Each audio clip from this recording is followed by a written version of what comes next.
Students good morning. तो lecture number next chapter चल रहा है करंट इलेक्ट्रिसिटी। लेक्चर 4 बेटा हम पढ़ चुके हैं। लेक्चर नंबर 5 बेटा आपके पास यहाँ स्टार्ट होता है। आज जो हम पढ़ेंगे वो पढ़ेंगे कलर कोडेड रेजिस्टेंस। मैंने कल एक बात कही थी आप लोगों से कि रेजिस्टेंस दो टाइप की हम यूज़ करते हैं, एक तो स्टैंडर्ड कोयल के, एक कार्बन के बेटा। तो रेजिस्टेंस कार्बन वाले हैं वो रेजिस्टेंस ये हैं कलर कोडेड रेजिस्टेंस बेटा। इन पे कलर की स्ट्रिप्स लगी होती हैं, इनकी वैल्यू हमें फाइंड करनी होती है कितनी वैल्यू है। ये आपके पास कोई भी रेजिस्टेंस है, इस पे डिफरेंट कलर्स लगे होते हैं। उन कलर्स को देख के हमें उसकी वैल्यू आइडेंटिफाई करनी है कि इसकी वैल्यू इतनी होती है। कुछ के ऊपर तो लिखा होता है कि 10 ओम का है, 20 ओम का है, और जो कार्बन के होते हैं उन पर लिखा नहीं होता, उन पर नंबर डले होते हैं, कलर लगे होते हैं। तो जो कलर हैं उनको कैसे पहचानेंगे हम, बात ये आती है इसका रेजिस्टेंस क्या है। इस जो आपके पास रजिस्टर हो गया ये, इस रजिस्टर का रेजिस्टेंस हम लिखेंगे ऐसे R इक्वल्स टू, पहले दो कलर एक साथ लिखेंगे टू फॉर्म अ डिजिट। जो तीसरा कलर है 10 की पावर में चला जाएगा, और जो फोर्थ कलर है बेटा वो टॉलरेंस है, वो एरर है कि इतना एरर हो सकता है। देखो जो पहले दो कलर हैं उनकी जो भी वैल्यू है उसको एक साथ लिखेंगे to form a digit. Third colour जो भी होगा वो 10 की पावर में जाएगा। फोर्थ कलर जो भी होगा प्लस माइनस में लिखा जाएगा। मीन्स ये आपके पास एरर हो सकता है, इतना ज़्यादा इतना कम हो सकता है, तो आप इसकी वैल्यू ऐसे लिखोगे। अब पॉइंट ये आता है कि कौन से कलर की कितनी वैल्यू लिखें हम। ये ग्रीन है, ब्लू है, या पिंक है, या ऑरेंज है, तो इनकी वैल्यूज़ क्या है बेटा। तो डिफरेंट जो कलर हैं उनके लिए जो वैल्यू हो डिफरेंट डिफरेंट है। उसको हम याद कैसे रखेंगे, उसको हम याद रखेंगे जो डिफरेंट कलर हैं उनकी वैल्यू डिफरेंट है, उसको याद कैसे रखेंगे। एक ही लाइन है, BB ROY of Great Britain having very good wife wearing of gold and silver ornaments. ये लाइन है, ये जो लाइन है ये आपको कलर्स बताएगी सारे। BB ROY of Great Britain having very good wife, हालांकि ऐसा पॉसिबल नहीं है गुड वाइफ होना। Wearing of gold and silver ornaments. अब जो कैपिटल लेटर लिखे हैं मैंने सारे, जिन पे मैंने नीचे अंडरलाइन कर रखा है ब्लू पेन से, वो अलग लिख लिए मैंने। यहाँ से देखो BROY, ग्रेट का G, ब्रिटेन का B, वेरी का V, गुड का Z, वाइफ का W, और इसको छोड़ देंगे, इसको नहीं उठाना है साथ में। गोल्ड का G आ गया, सिल्वर का S आ गया। ऑर्नामेंट्स या फिर नेकलेस हो सकता है, तो यहाँ पे O या N दोनों मिल जाएंगे आपको। ऑर्नामेंट या फिर नेकलेस भी हो सकता है, तो ऑर्नामेंट है तो O, नेकलेस के लिए बेटा N आ जाएगा। बेटा पहला जो B है ब्लैक के लिए है, अगला B ब्राउन है, अगला रेड है, orange, yellow, green, blue, violet, grey, white, gold, silver, other colour, और अगर N लिखा होगा नेकलेस तो नो कलर। ऑर्नामेंट के लिए बेटा अदर कलर हो गया, और नो कलर भी इसमें इंक्लूड होता है अगर नेकलेस लेते हैं तो बेटा।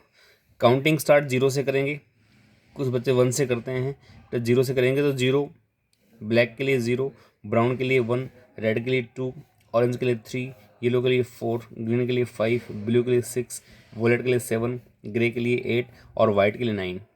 यहाँ तक के आप सीक्वेंस रखेंगे। उसके बाद गोल्ड और सिल्वर, गोल्ड का होता है फोर्थ कलर, ये सारे फोर्थ कलर में आएंगे। 5% एरर, 10% एरर, 20% एरर। गोल्ड है तो एरर 5% है, सिल्वर है तो मिस्टेक जो की है 10% मिस्टेक है, मीन्स 10% ज़्यादा या कम हो सकता है। ऐसे अगर कोई कलर नहीं है तो 20% कम या ज़्यादा हो सकता है। अच्छा, कुछ क्वेश्चन में 10 की पावर भी आ जाती है, तो गोल्ड के लिए 10 की -1 यूज़ करते हैं पावर, और सिल्वर के लिए 10 की -2 यूज़ करते हैं बेटा। गोल्ड के लिए 10 की पावर -1 और सिल्वर के लिए 10 की पावर -2 यूज़ करते हैं। ये सीक्वेंस है, कलर्स के नंबर हो गए, इसके हिसाब से हम क्वेश्चंस करेंगे। अब अप्लाई कैसे करना है एक बात आप समझ ध्यान से। मैं एक क्वेश्चन करता हूँ एग्जाम्पल के उस पर। Right the colour 47 kilo ohm resistor. आपके पास कोई रेजिस्टेंस है 47 किलो ओम, उस पर कलर कौन कौन से बताना है। 47 किलो ओम, तो पहली बात तो किलो को हम लिखे 10⁻³ लिखेंगे बेटा। 47 किलो ओम को लिखा 47 इंटू 10⁻³ किलो का मतलब आपको प्लस होना ही सिखा दिया गया होगा कि 10⁻³ होता है। अब देखो इसमें 4, 7 और 3, ये तीन हमारे पास डिजिट होगी। एक तो ये हो गया 4, एक ये हो गया 7, एक हो गया 3। तो टेबल में देखिए 4 किसके लिए, येलो के लिए, तो पहली स्ट्रिप तो येलो की आएगी। 7 किसके लिए है, 7 है वॉयलेट के लिए, अगली स्ट्रिप वॉयलेट की आएगी। और 3 है 10 की पावर है ये, तो 3 किसके लिए है, ऑरेंज के लिए, तो अगली ऑरेंज आएगी। कहने का मतलब जो रेजिस्टेंस आपके पास आया वही आ गया, येलो, वॉयलेट और ऑरेंज। तो स्ट्रिप के कलर होंगे आपके पास ये हो जाएंगे, येलो, वॉयलेट एंड ऑरेंज। एक क्वेश्चन हम और भी करते हैं। 250 मिली ओम, मिली का मतलब 10⁻³ होता है, तो 250 10⁻³ ओम। बेटा -3 है, एक जीरो यहाँ से हट जाएगी, -2 बच जाएगा। 25 इंटू 10⁻² ओम, 25 इंटू 10⁻² ओम आपके पास वैल्यू इसकी आ गई है। अब 2 किसके लिए है, रेड के लिए, 5 किसके लिए है, ग्रीन के लिए, और 10⁻² मैंने कहा था सिल्वर के लिए है। जो टेबल आप याद करोगे उसके बाद आपको आएंगे। टेबल याद करनी बहुत ज़रूरी है, टेबल याद नहीं करो क्वेश्चन आपको नहीं आएंगे। तो 25 इंटू 10⁻² ओम, इसका जो कलर आपके पास आए रेड, ग्रीन और सिल्वर, रेड, ग्रीन और सिल्वर। ये टॉपिक था बेटा ग्रुपिंग ऑफ रेजिस्टेंस का, सॉरी ग्रुपिंग कर रहा हूँ मैं, कार्बन रेजिस्टेंस। और अब हम स्टार्ट करेंगे ग्रुपिंग ऑफ सेल्स। उसके बाद टॉपिक एक बचता है ग्रुपिंग ऑफ रेजिस्टेंस। तो ग्रुपिंग ऑफ सेल्स हम पहले पढ़ेंगे, उसके बाद हम ग्रुपिंग ऑफ रेजिस्टेंस पढ़ेंगे। सेल्स को ग्रुप क्यों करते हैं, पॉइंट ये आता है बेटा। सेल्स की ग्रुपिंग के लिए हमारे पास जो रीज़न है वो है कि हमें बैटरी बनानी है। क्या बनानी है, बैटरी। अब उसके बाद ये आता है कि बैटरी से हमें क्या चाहिए, करंट ज़्यादा चाहिए, वोल्टेज ज़्यादा चाहिए, या फिर आपको पावर ज़्यादा चाहिए। जो आपके पास घर में बैटरी हैं वो कॉम्बिनेशन ऑफ सेल्स हैं, बहुत सी सेल्स को मिला के एक बैटरी बनाई जाती है। अब बैटरी बनाते वक्त क्या ध्यान रखेंगे कि हमें क्या चाहिए, हमें करंट ज़्यादा चाहिए, हमें वोल्टेज ज़्यादा चाहिए, या हमें पावर ज़्यादा चाहिए बेटा। तो उस बेस पे सेल्स को 3 टाइप से ग्रुप करते हैं, सीरीज ग्रुपिंग, पैरेलल ग्रुपिंग और मिक्स ग्रुपिंग। सीरीज, पैरेलल और मिक्स। सीरीज में तो क्या होता है कि एक सेल का नेगेटिव, एक का पॉजिटिव, एक का नेगेटिव, एक का पॉजिटिव, मीन्स एक ही पाथ में जोड़ देते हैं सभी को। एक सेल का नेगेटिव, एक का पॉजिटिव, अगली का नेगेटिव, उससे अगले का पॉजिटिव, वो तो सीरीज बन जाएगी। पैरेलल क्या होता है, सभी के नेगेटिव एक साइड में, सभी के पॉजिटिव एक साइड में। जितनी भी सेल आपके पास हैं सबके नेगेटिव और सबके नेगेटिव एक साइड, सबके पॉजिटिव एक साइड। मिक्स ग्रुपिंग में क्या होता है, कुछ सेल सीरीज में, कुछ सेल पैरेलल में। तो सीरीज में ग्रुपिंग क्यों करते हैं, हमें अगर चाहिए वोल्टेज ज़्यादा। पैरेलल में क्यों करते हैं, हमें करंट ज़्यादा चाहिए तो। और मिक्स ग्रुपिंग कब करते हैं, जब हमें पावर ज़्यादा चाहिए, जब हमें पावर ज़्यादा चाहिए। देखो जो घर पे आपके पास डबल बैटरी का इन्वर्टर लगा होगा उसमें सीरीज ग्रुपिंग मिलेगी आपको। क्या मिलेगी, सीरीज ग्रुपिंग, क्योंकि वोल्टेज की रिक्वायरमेंट ज़्यादा होती है अपने घर में, इसलिए सीरीज रिक्वायरमेंट, सीरीज कनेक्शंस होते हैं। आप जाके चेक भी कर सकते हो कि प्लस माइनस जुड़ा हुआ है आपस में, एक बैटरी का प्लस अगली का माइनस, वो जुड़ा हुआ है, वो है सीरीज ग्रुपिंग बेटा। तो हम डिस्कस पहले यही करेंगे सीरीज ग्रुपिंग क्या है। ये दो सेल हैं, इसका ये पॉजिटिव, ये नेगेटिव, ये पॉजिटिव, ये नेगेटिव। अब क्या कर रखा है मैंने, एक का नेगेटिव एक का पॉजिटिव जोड़ रखा है, इसको बोलते हैं सेम ऑर्डर, कि order of the cell same है, सभी सेम ऑर्डर जुड़ी हुई हैं। अब देखो जो कि सीरीज में है, सीरीज में करंट हमेशा सेम आएगा, जो करंट इसमें से जाएगा वही करंट इसमें से जाएगा। इसकी ईएमएफ मैंने E1 मान ली, इसकी मैंने E2 मान ली, इसका इंटरनल R1, इसका इंटरनल R2 मान लिया मैंने। अब जब हम इस पॉइंट से इस पॉइंट की तरफ जाएंगे तो पोटेंशियल में चेंज क्या आएगा,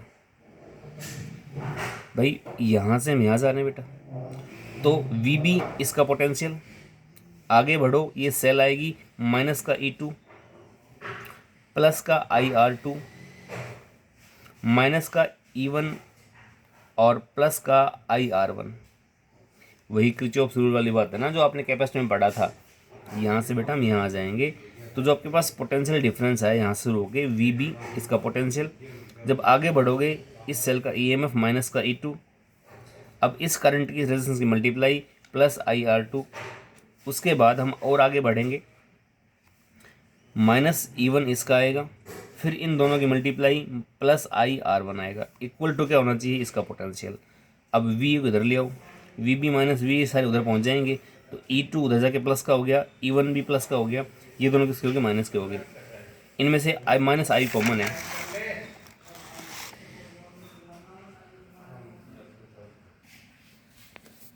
तो आपके पास जो इक्वेशन आई है delta V equals to E one plus E two minus I मैंने कॉमन ले लिया R one plus R to.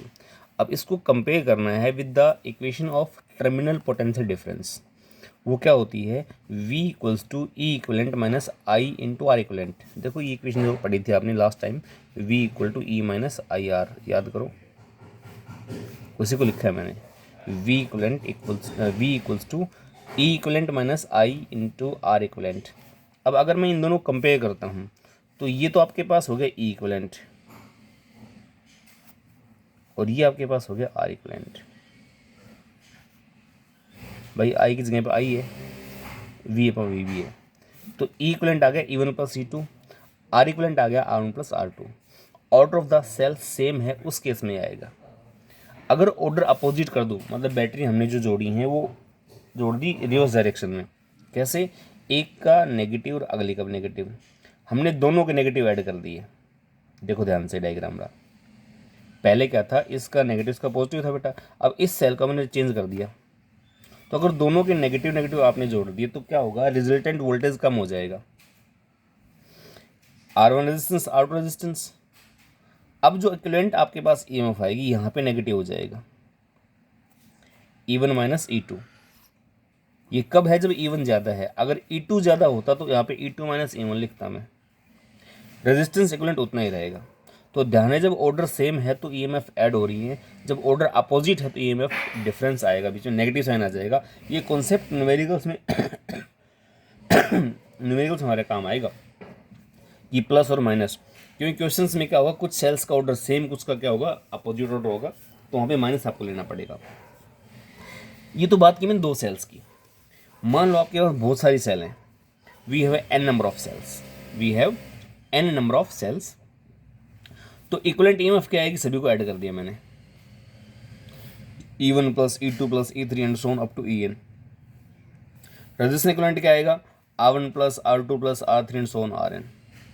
तो सभी को अगर वैल्यू बराबर है, देखो एन सेल्स हमारे पास थी, अब मैं एक वर्ड और बोल रहा हूँ, all the cells are identical, सभी का वोल्टेज बराबर है, जितनी भी सेल लगी हैं सभी मान लो 12-12 वोल्ट की हैं, तो सभी का ऐड अप हो जाएगा बेटा। तो E plus E plus E plus E कितने बार है, एन बार है, तो एन ई हो जाएगा। ऐसे R equivalent R plus R is equal to N R हो जाएगा।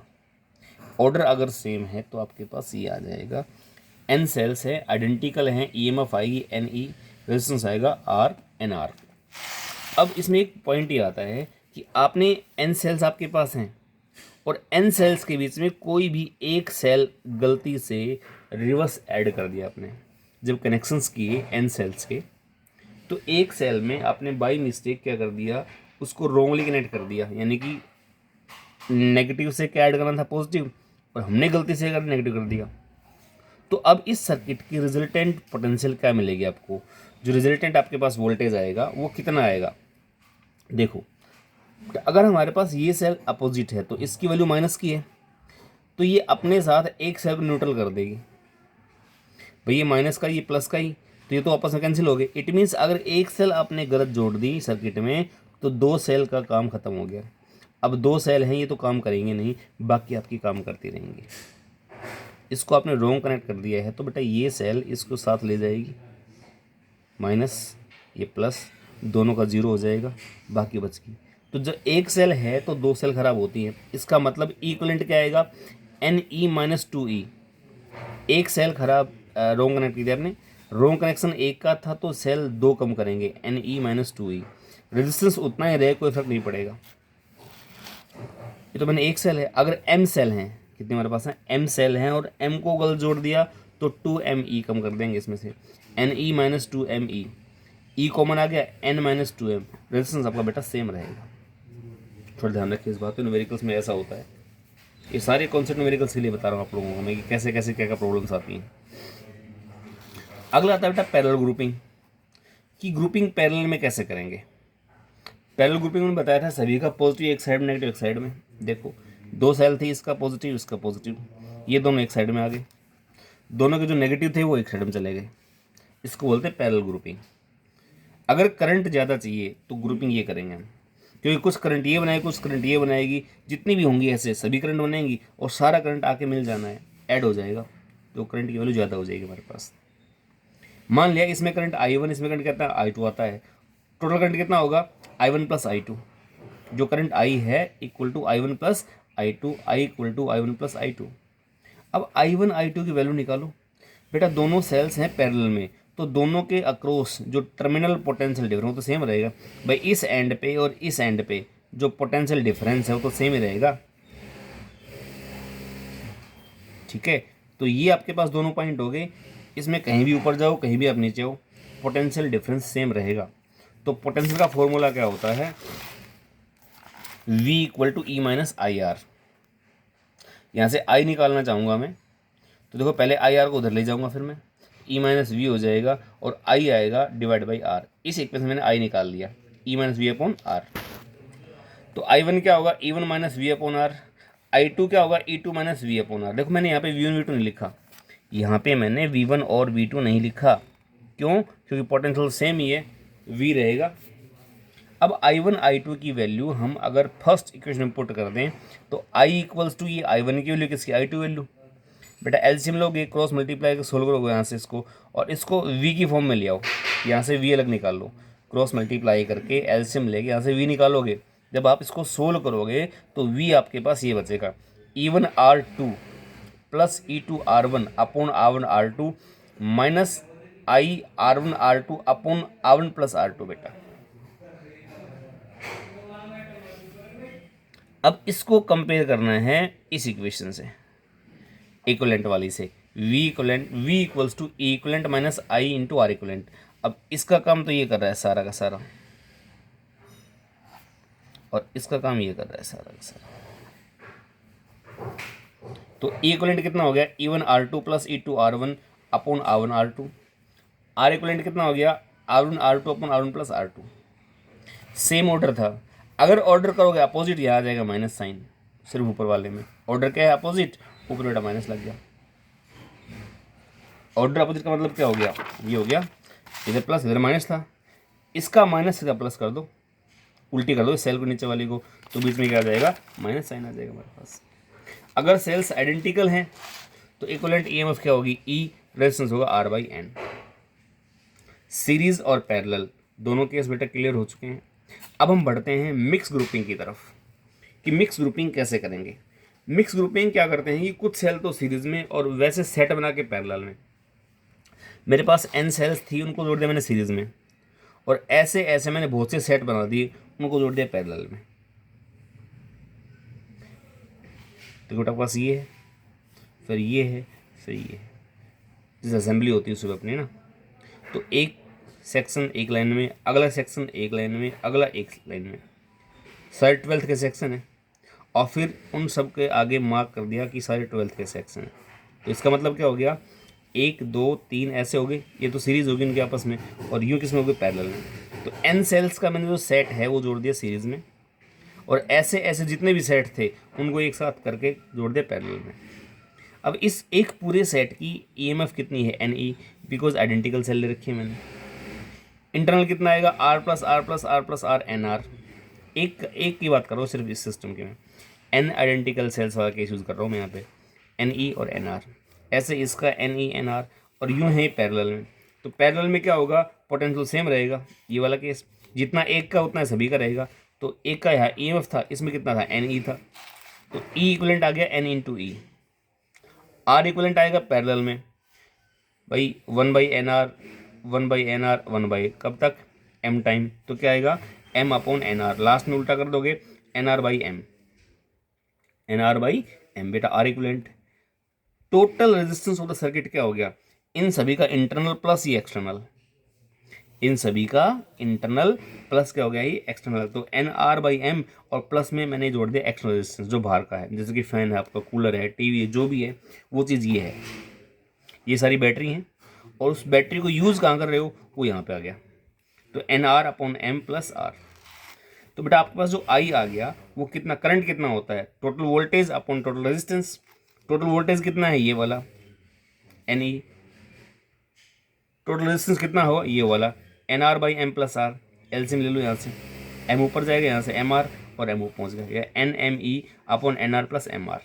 इतना करंट आएगा मिक्स ग्रुपिंग में। करंट होता है total voltage divide by total resistance. भाई वोल्टेज कितना है, इसको यूज़ कहाँ कर रहे हो, उसका लोड से डिवाइड कर दो, क्या आ जाएगा हमारे पास, करंट आ जाएगा। इतना करंट फ्लो कर रहा है सर्किट में। तो N M E upon N R plus M R ये करंट आएगा पैरेलल में बेटा। अब कुछ केस डिस्कस करता हूँ उसके अंदर में।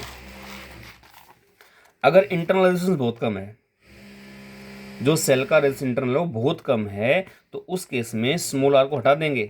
तो जो एक्सप्रेशन था लास्ट में उसमें स्मॉल आर का पार्ट हट गया नीचे से, एन एम ई अपॉन सिर्फ एम आर, एम से एम कट जाएगा, N into E by R, तो करंट एन टाइम्स हो गया। अगर इंटरनल बहुत ज़्यादा है और जहाँ पे यूज़ कर रहे हो वो बहुत छोटा है, तो उस केस में बेटा आपके पास क्या होगा, जो करंट है वो एम टाइम स्ट्रॉन्ग हो जाएगा। एक सेल का जो करंट है उसको एम से मल्टीप्लाई, जितनी सेल उसका करंट आ जाएगा हमारे पास। एक सेल करंट है ई बाई आर और सेल कितनी एम, तो करंट की वैल्यू बहुत ज़्यादा होगी है, एम टाइम्स बढ़ गया। ठीक है, इसका मतलब क्या है कि जो आपके पास इंस्ट्रूमेंट बाहर जैसे आप यूज़ कर रहे हो, आपने एक बल्ब ऑन करना है बस, और आपके पास बहुत ज़्यादा बैटरी लगा रखी है, तो उसमें तो करंट बहुत ज़्यादा आएगा, वो ख़राब हो जाएगा, फ्यूज हो जाएगा बल्ब। इसलिए मैं कह रहा हूँ कि जो रेजिस्टेंस है आपके पास इंटरनल तो बहुत ज़्यादा है और जिसमें आप यूज़ करना चाह रहे हो वो बहुत कम है, तो करंट बहुत ज़्यादा आ जाएगा। अब न्यूमेरिकल जब सोल्व करोगे तो एक कॉन्सेप्ट काम आएगा आपका, m into N number of cells. मैं बता रहा हूँ मिक्स ग्रुपिंग के लिए, जो ये मल्टीप्लाई है ये तो नंबर ऑफ सेल है भाई, n सेल तो ऐसे थी और m ऐसे सेट थे भाई, 5 5 5 5 तो यूँ लगा रखे थे आपने, और 10 सेट में तो 5 एक में 5 एक में 10 बार थे तो 50 हो गया। तो n इंटू एम जो आएगा नंबर ऑफ सेल्स आ जाएगा। अगर उसने बोला क्वेश्चन में करंट मैक्सिमम है, करंट मैक्सिमम कब होता है, जब इंटरनल एक्सटर्नल बराबर होते हैं, तो एन आर इक्वल्स टू बेटा एम आर आएगा। इंटरनल इक्वल टू एक्सटर्नल होता है तभी करंट मैक्सिमम आएगा। एक थ्योरम होती है, इसको बोलते हैं मैक्सिमम पावर ट्रांसफर थ्योरम। क्या बोलते हैं, मैक्सिमम पावर ट्रांसफर थ्योरम, जो आगे पढ़ाऊंगा आप लोगों को मैं। फिलहाल इसको याद रखें, N R equal to M R. ये बात बता चुका ऑलरेडी पहले आप लोगों को मैं, कि सीरीज़ में कब गुजरते हैं, पैरेलल में कब, ग्रुप में कब। यहाँ तक का टॉपिक अभी आपका कंप्लीट हो चुका है। नेक्स्ट जो लास्ट टॉपिक बचा है इस चैप्टर का, वो बचा है ग्रुपिंग ऑफ रेजिस्टेंस। उसको मैं लास्ट में लेके आया हूँ, बहुत से टीचर्स ने और बुक्स में पहले दे रखा है। मैं उसको लास्ट में क्यों लेके आया हूँ, क्योंकि मेन पार्ट वही है, उसमें सभी के लॉजिक्स इंक्लूड होते हैं। तो अब सब कुछ पढ़ा दिया है, अब जो भी लॉजिक लगेगा वो सारा हम एक साथ अप्लाई कर लेंगे, तो आपको डाउट नहीं रहेंगे बिल्कुल भी। ठीक है, इनको पढ़ो ध्यान से। Thank you.